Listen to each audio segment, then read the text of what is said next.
Steve Bannon, one-time Trump White House chief strategist, sentenced to 4 months behind bars in federal court late this morning and a $6,500 fine. Bannon was held in contempt of Congress last October by the House after he refused to comply with a subpoena from the January 6th committee for documents and testimony. In July, Bannon was convicted of those charges. I want to say one thing. I respect the judge. The sentence he came down with today is his decision. I fully respect. I've been totally respectful of this entire process on the legal side. Let's get right out to congressional correspondent Stephanie Liebergen, who is live in Washington for us. All right, Stephanie. So we now know that Bannon was sentenced to 4 months, $6,500 fine. What did the judge say about why he decided to go with this sentence? Hey, Veronica, good afternoon. Well, the judge flatly rejected what the defense was asking for, which was no prison time at all, saying that there was a mandatory minimum of at least 1 month in jail. So he settled on 4 months instead of the 6 months that the Department of Justice and the government was asking for.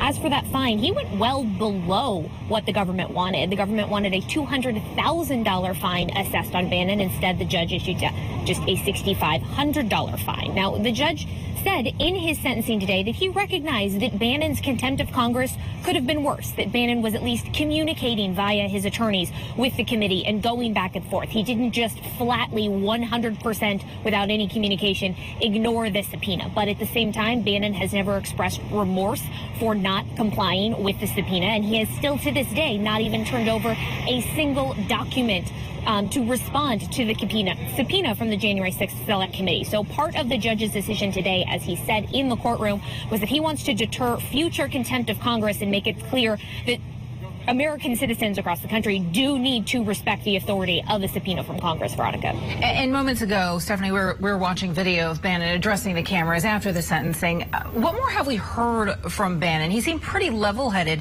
when he was speaking with the media earlier on. So after the sentencing came down today, after the court hearing, which ended up taking about 90 minutes and then a short recess before the judge handed down his decision, we already know that Bannon and his defense team do plan to appeal the sentence and to appeal the decision from the district court. And Bannon and his attorneys talked to the media on their way out. Take a listen to a little bit more of what Bannon had to say. The judge, today was my judgment day by the judge.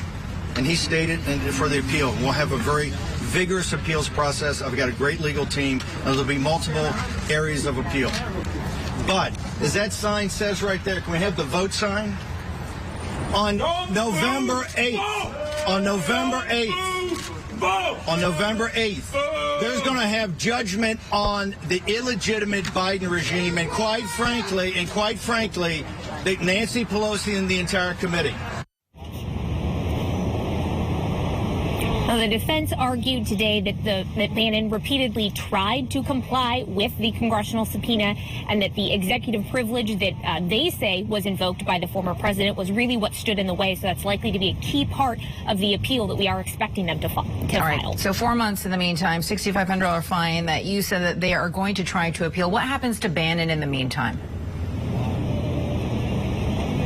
So since we are already expecting the appeal, the judge addressed that in the courtroom today, saying that once that appeal is formally filed, he will suspend the sentence that Bannon has received, which means he won't have to serve and spend his time behind bars while he's continuing to appeal in the court process. So that means we're going to continue to talk about this probably for quite some time. We know that U.S. court system isn't exactly known for moving very quickly. So as long as that appeal is filed, Biden's sentence, 4 months behind bars, and the fine will be suspended, will basically be put on hold while he continues the appeals process. All right, Stephanie Liebergen reporting live from Washington with the very latest on this. Stephanie, thank you.